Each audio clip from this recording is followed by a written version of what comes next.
Indrija Tart huwa wiċċ u vuċi familjari ma' telespettaturi ta' Net Television u Net FM. Imma s-sem ta' Indri fil-medja ibis naħa waħda tal-munita, għax fuq in-naħa l-oħra hemm l-arti u l-kultura li Indri ilu minn meta kien żgħir jipprattika.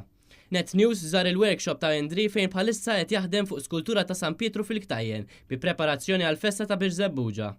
Il-festa ta' San Pietru fil-Ktajjen hija bbażata fuq storja mirakoluża u f'Birzebbuġa tiġi ċċelebrata din l-istess festa.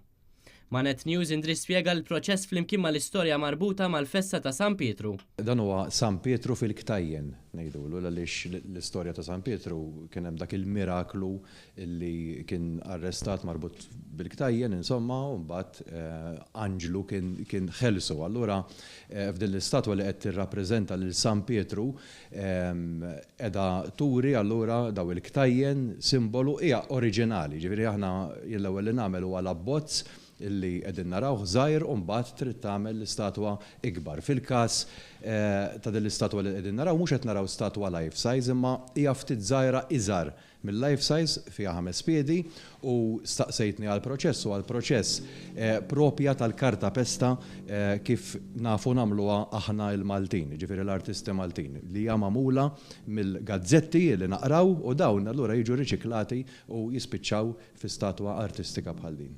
Indri kompla jispjegalna kif ix-xogħol ta' din l-istatwa spiċċa taħt idejh.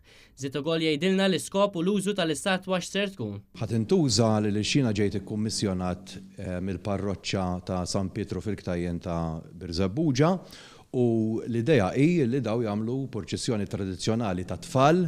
Għall-ewwel kien ġej metru biex jerfgħu it-tfal, però mbagħad speċjena tajtom il-parir li jikber ftit żgħira oħra u allura minħa jerfgħu irid ikun daqsxejn żgħira kbir ukoll kollhom 14-il sena ta' xorta jissejħu tfal.